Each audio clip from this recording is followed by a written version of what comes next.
The sun had barely crested the rooftops of Pine Valley Estates when Dorothy Miller's scream tore through the morning stillness. From her kitchen window, she had seen the impossible. Max, the Sullivan family's aging German shepherd, leaping the fence with something limp dangling from his mouth. A puppy. Within minutes, half the neighborhood crowded the Sullivans' lawn, robes flapping, fingers pointing, fear fueling their accusations. "That beast needs to be put down," Bob Whitaker growled, his face purple with rage.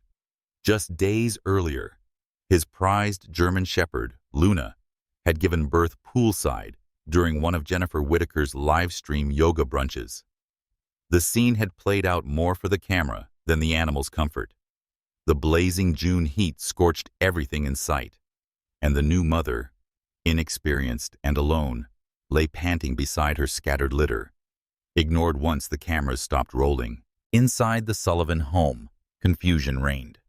Max, once a decorated police dog, had long been considered reclusive, even broken. The scar on his flank told a silent story of loss. His former partner, Officer James Cooper, killed in action. The shelter had warned Max might never fully reintegrate, but young Emma Sullivan had insisted. He just needs someone to believe in him again, and she had. Which is why when the neighborhood turned against him, Emma stood frozen in the background, her heart already unraveling. Inside the garage, Max curled protectively around 5 whimpering puppies, his eyes not guilty, but pleading. He hadn't stolen them, he had saved them. Across the street, Eleanor Richardson adjusted the binoculars on her porch. A retired military dog trainer, she'd watched Luna struggle through the night, her cries ignored, her body sagging under heat and exhaustion. She had seen Max watching too, alert, concerned, unmoving. And when the time came, she'd seen him vanish through a loose board in the fence, like a ghost with a mission. The neighborhood didn't understand yet, but Eleanor did. The garage smelled faintly of old oil and hay, but the warmth that radiated from Max's body turned it into a sanctuary. 5 fragile lives, barely hours old, were tucked into the hollow of his belly. His breathing was shallow, focused, not from fear, but from duty. When the door creaked open and the neighbors spilled in with Officer Martinez in tow, Max lifted his head slowly, eyes full of quiet defiance and something deeper. Hope. Jennifer Whitaker gasped, phone already filming. "That's our property," she snapped. "Those are purebred German Shepherd puppies." Martinez crouched beside the nest. His weathered face remained calm, but his hands moved with instinctive care as he checked the smallest pup. "These aren't stolen. They're dehydrated, weak." He glanced at Sarah Sullivan, who had joined them still in her nurse's scrubs, concern etched in every line of her face. "They wouldn't have made it to sunrise." Jennifer bristled. "They were fine until your dog took them." Emma stepped forward, her voice quiet but cutting. "No, they weren't. I saw Luna yesterday.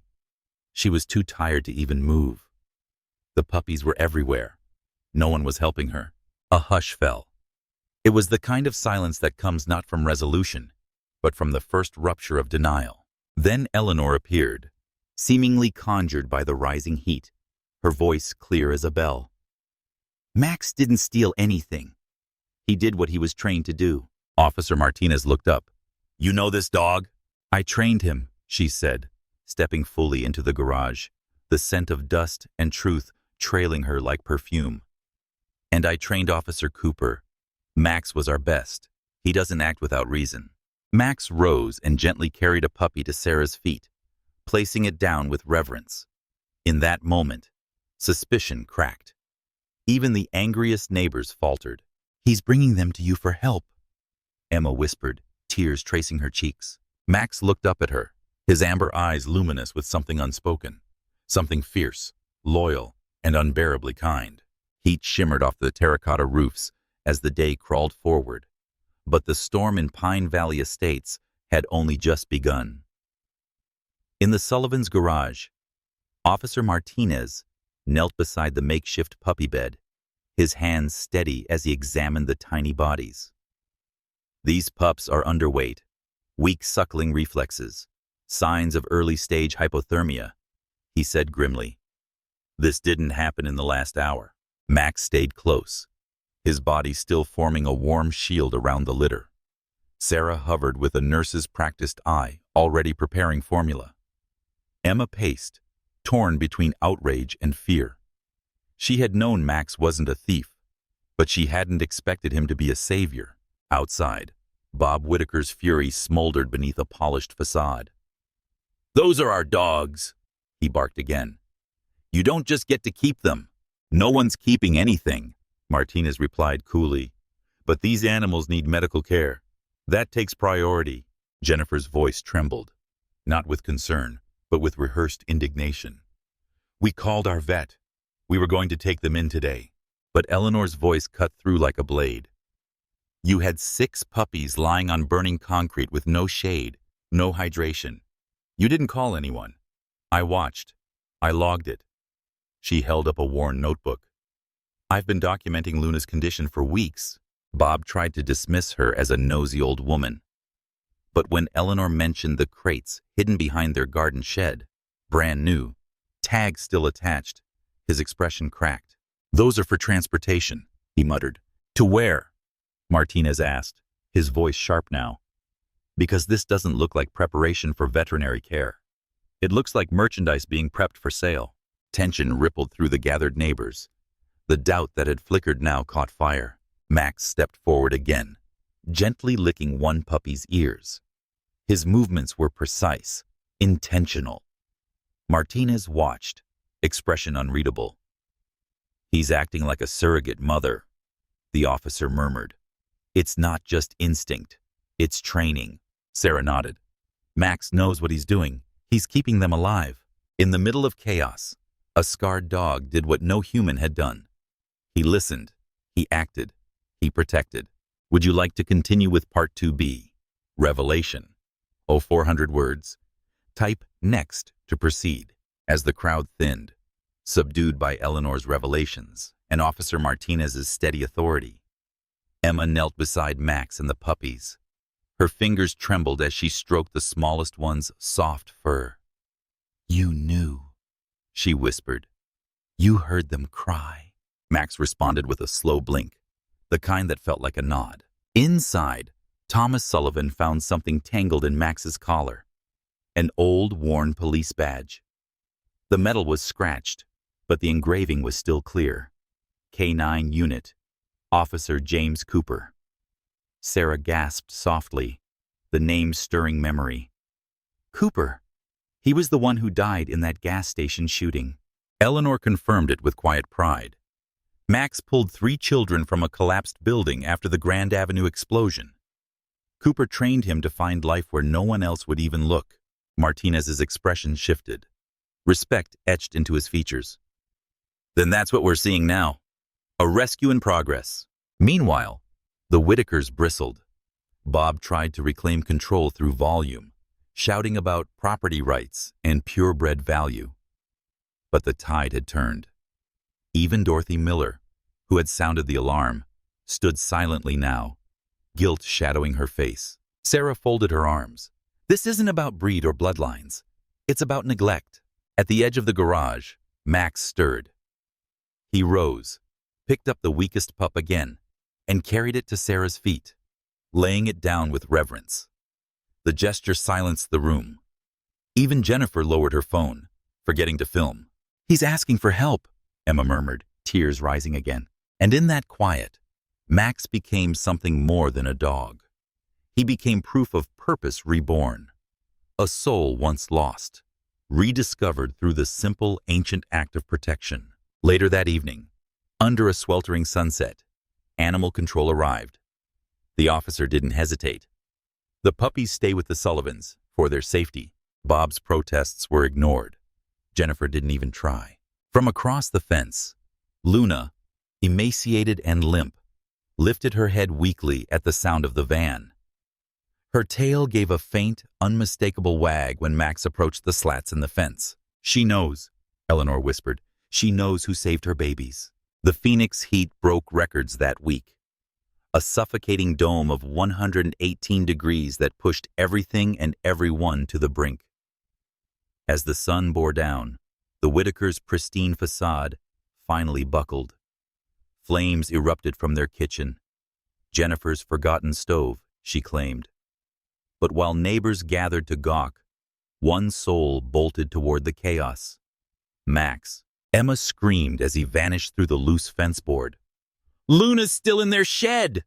she cried.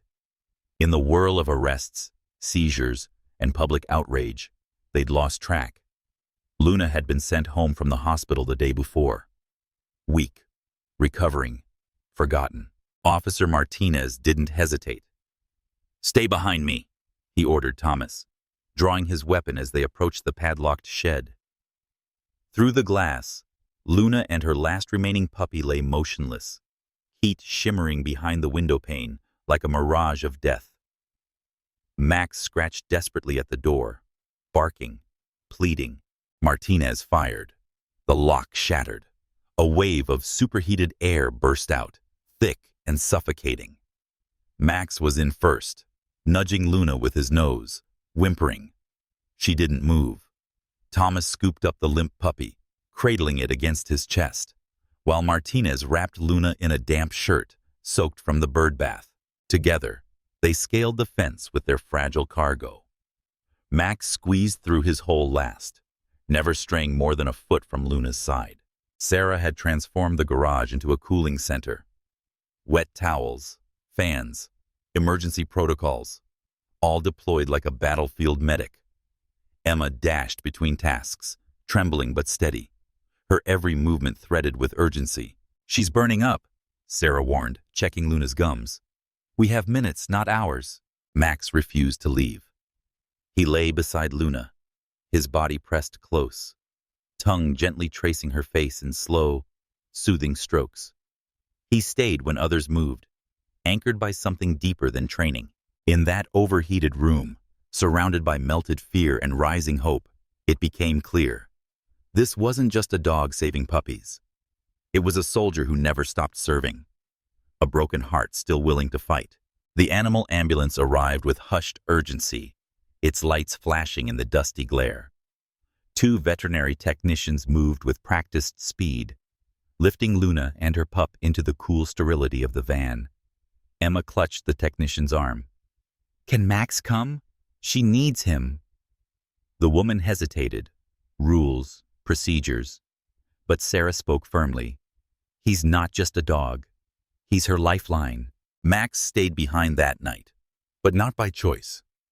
His amber eyes tracked the ambulance until it vanished down the street. Then he returned to the garage, curling around the remaining 5 puppies like a living shield.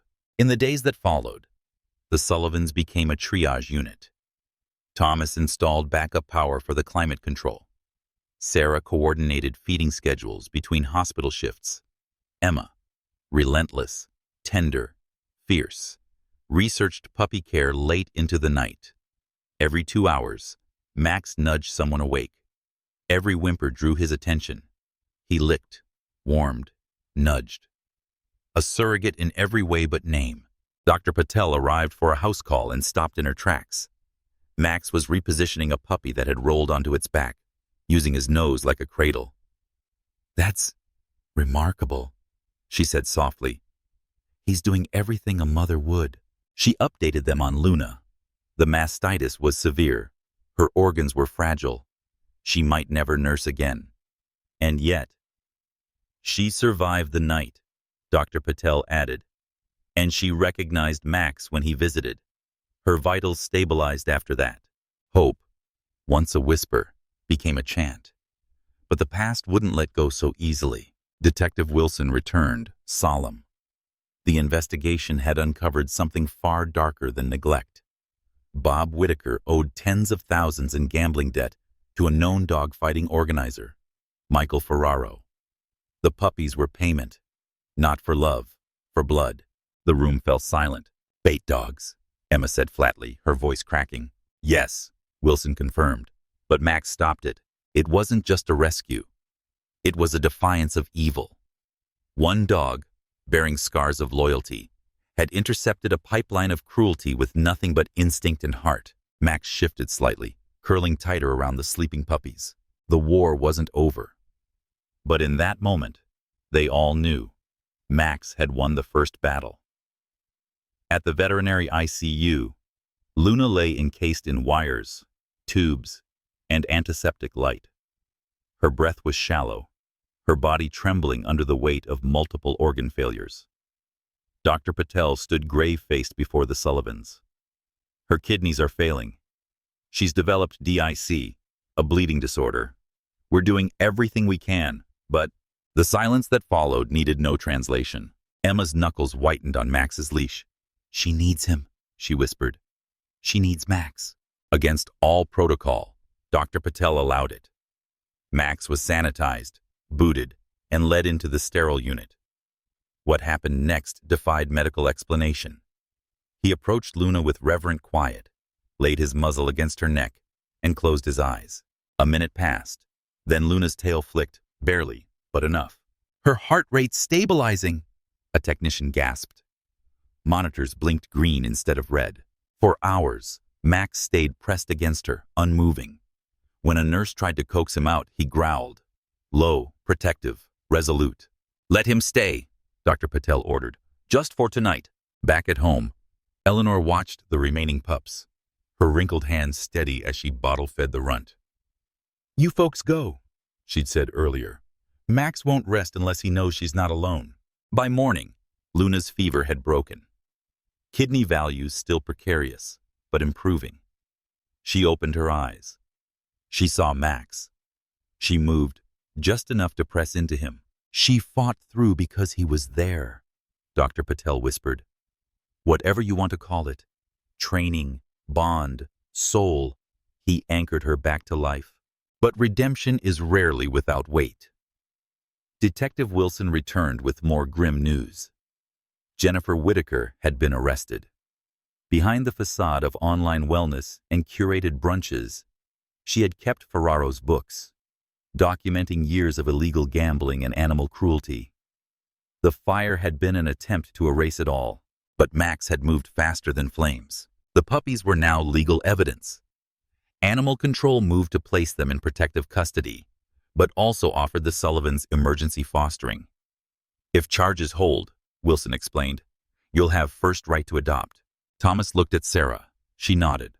They had lost sleep, sacrificed normalcy, turned their garage into a nursery. But none of that compared to the silent oath Max had made with every puppy he licked, every breath he lent Luna in the ICU. This family wasn't walking away.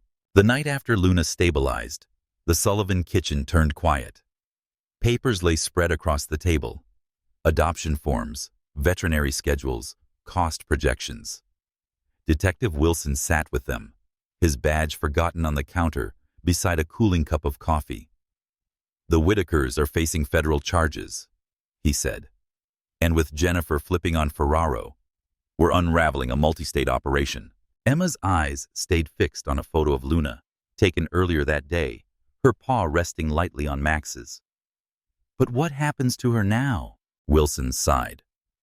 "Once the puppies are weaned, most will be adopted quickly. But Luna's case is different. She'll need lifelong care, specialized food, medications, physical therapy. It won't be easy." Sarah didn't flinch. "We're not afraid of difficult." Eleanor arrived then, uninvited but expected, Max padding faithfully beside her. "My daughter's been begging me to move to Tucson," she announced. "And I've decided I will, but I won't sell the house. I'd like to rent it to you." Thomas blinked. "Your place? It's got space, cooling systems, a yard big enough for all of them. You need more than that garage, and I need peace of mind." Emma's eyes widened. "Wait, does that mean we could keep Luna and her puppy too?" "One step at a time," Thomas cautioned. But Eleanor smiled softly. "Let's just say I'm giving the universe a little nudge." That evening, after the paperwork was filed and everyone had drifted into their routines, Max stood at the window overlooking the Whitaker property. A for sale sign now stood crooked in the scorched front yard, ash stains still shadowing the stucco. Thomas joined him. "You ended something over there," he said. Something dark. And now, Max turned, his eyes meeting Thomas's, steady and unreadable. Then he rested his muzzle gently on Thomas's leg. A pact. A thank you. A promise. Later that week, the K9 unit reached out. They'd heard about Max's actions and wanted to honor him at their annual ceremony with a posthumous commendation for Officer Cooper. It was more than a medal. It was acknowledgement of what Eleanor had known all along. Max hadn't just survived his past. He had turned it into a purpose. 3 days after Luna's return from the hospital, the Sullivan household felt like a fragile orchestra. Every movement calibrated around feedings, medications, temperature checks. The adoption papers remained unsigned, but the decision was all but sealed in the soft way Emma cradled Phoenix, the smallest puppy who had survived the shed fire, or the quiet efficiency with which Sarah administered Luna's injections. The family moved into Eleanor's house within a week. The larger space, shaded by a sprawling mesquite tree, felt like a sanctuary. The backyard was soon renamed, half jokingly, half seriously, Shepherd's Haven. Emma designed it on graph paper. Ramps for Luna's weak limbs, cooling stations for the Arizona heat, shaded play areas for the pups. Thomas built each one himself. Neighbors who once questioned Max's presence now offered towels, supplies, donations. Dorothy Miller delivered homemade dog treats every Friday. Mike Jefferson volunteered medical help. Even the once gossipy Beverly Wilson coordinated a pet safety watch group, updating a chalkboard with lost and found pets like it was wartime logistics. Max watched it all with quiet gravity. He had become more than guardian. He was the heartbeat of the home. Phoenix followed him constantly, clumsy paws echoing his mentor's movements. Luna, while still fragile, showed signs of healing, resting more comfortably, eating steadily, nuzzling her pup with slow affection. The other puppies were matched with new families, carefully vetted, each visit supervised by Emma, clipboard in hand, listing questions like a seasoned social worker. What will you do if your puppy gets sick? How do you plan to train them? What's your philosophy on discipline? Eleanor smiled through each interrogation. She's got the instincts, she told Sarah one afternoon. This one's going to be a vet, or maybe a dog whisperer. But even as things settled, Max never let his guard down. Each night he made his rounds, checking on Luna, on the pups, on Emma asleep on the couch, surrounded by formula bottles and worn blankets. He'd pause at the window, gaze sweeping the desert horizon, and only then, only when every member of his pack was accounted for, would he lay his head down. He was home, and this time, no one was taking that away. Detective Wilson returned with the final news. The Whitakers had accepted plea deals. Jennifer had provided enough evidence to indict Ferraro and his network. With their forfeiture of all animal rights, the path to adoption was officially cleared. Thomas held the approval papers in hand, heavy with consequence. The cost of Luna's care alone was steep. Ongoing treatments, dietary needs, neurological monitoring.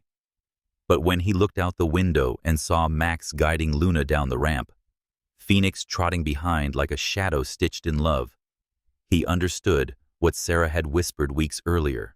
We don't get to choose the souls that find us, only whether we keep them. Emma didn't wait for a family meeting. She ran her fingers down the application, signed her name beside Thomas's, and declared, "We're all in." They moved forward with the adoption of Luna and Phoenix, the pup who had never left her side. The others were placed in homes where updates arrived weekly. Photos, videos, thank you cards. One, Willow, passed her therapy dog certification. Another joined a retired officer with PTSD. Max had trained more than puppies. He had changed lives, and in doing so, reclaimed his own. A year passed like breath over glass, fragile, fast, and quietly transformative. Under the shade of Eleanor's old mesquite tree, now home to wind chimes and sparrows, she and Sarah sat sipping lemonade. Not bad for a dog paradise. Eleanor quipped, nodding toward the yard.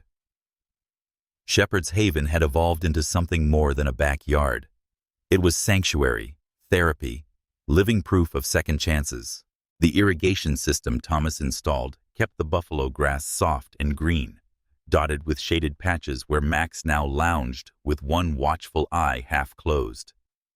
Phoenix, now gangly and full of adolescent bounce, bounded from one end of the yard to the other, occasionally skidding into the waiting pool with a clumsy splash.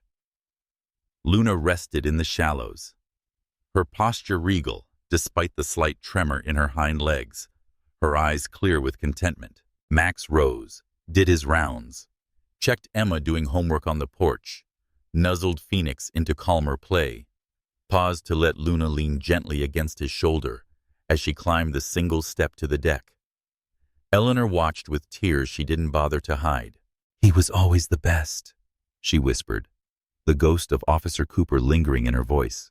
And somehow, even better now. Emma's transformation was just as evident. Now 15, confident and tireless in her devotion, she had become the beating heart of Shepherd's Haven. She volunteered at the local rescue, managed the Haven's vet schedules, and had already written her college application essay, titled, "What a German Shepherd Taught Me About Redemption." Max, now 7, bore more silver around his muzzle, but his eyes remained sharp, his loyalty unwavering. He had gone from forgotten canine to protector of a legacy, and that legacy was growing. That evening, the Sullivan family gathered on the porch, Thomas and Sarah on the swing, Emma cross-legged on the floor, her hand resting lightly on Max's back. Phoenix dozed in a sun-warmed heap beside Luna, who watched her pup with the timeless gaze of a mother who had nearly lost everything, but hadn't. In the silence, Eleanor murmured, "Quite a change from the day everyone wanted Max put down." Thomas nodded.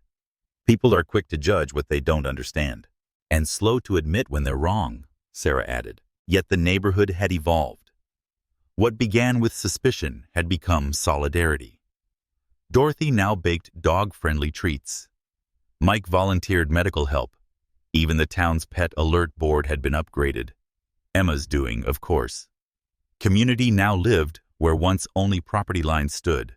As dusk deepened, Max rose and made his final patrol, pausing at each human, nuzzling Phoenix, standing beside Luna until she settled for the night. Then, slowly, he padded over to Thomas, rested his muzzle on his knee, and closed his eyes. It was a gesture that said, "They're safe. You're safe. My work here is not done, but my place is certain." In the quiet hum of a warm Arizona evening, a family, expanded, bruised, healed, sat surrounded by love that had once looked like trouble. And a dog who had been discarded for being too broken stood at the heart of it all, whole again, because he was needed.